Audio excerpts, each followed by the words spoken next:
Saya Alvin Firdaus dan ini tugas saya. Hal-hal yang menyangkut dengan listrik dalam ilmu kimia akan dibahas dengan materi elektrokimia. Apa itu elektrokimia?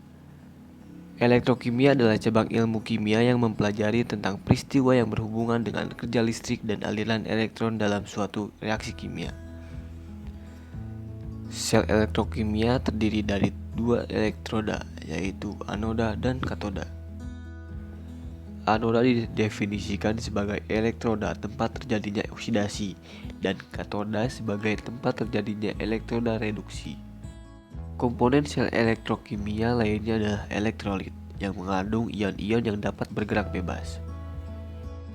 Terdapat dua jenis sel elektrokimia, yaitu sel volta dan sel elektrolis.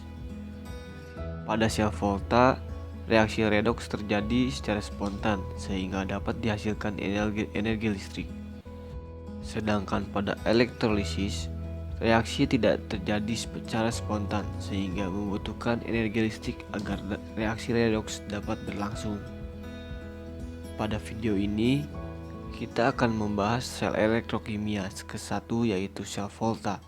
Sel volta atau sel Galvani. Nama ini diambil dari ilmuwan yang menjadi penggagas jenis sel elektrokimia ini yaitu Luigi Galvani dan Alessandro Volta. Berikut adalah rangkaian daripada sel volta. Rangkaian sel volta terdiri dari elektrolit, anoda, dan katoda, voltmeter, dan jembatan garam. Sebagai contoh, kita gunakan logam seng pada larutan seng sulfat, dan pada katoda kita gunakan logam tembaga pada tembaga sulfat. Dalam larutannya, ZnSO4 akan terurai menjadi ion Zn2+ dan SO42-. Sedangkan CuSO4 akan terurai menjadi Cu2+ SO42-. Reaksi yang terjadi di anoda adalah Zn menjadi ion Zn2+ menjadi melepas 2 elektron, dan reaksi ini adalah reaksi oksidasi. Elektron ini lalu menuju katoda yang ditangkap oleh Cu2+ menjadi Cu2+ dan 2 elektron menjadi Cu yang merupakan reaksi reduksi. Dari reaksi ini bisa kita jumlahkan menjadi Zn dan Cu2+ menjadi Zn2+ dan Cu. Sel volta dalam kehidupan sehari-hari antara lain adalah aki. Aki atau akumulator merupakan sel volta yang tersusun atas elektroda Pb dan Pbo. Dalam larutannya asam sulfat yang berfungsi sebagai elektrolit. Pada aki, sel disusun dalam beberapa pasang dan setiap pasang menghasilkan 2 volt.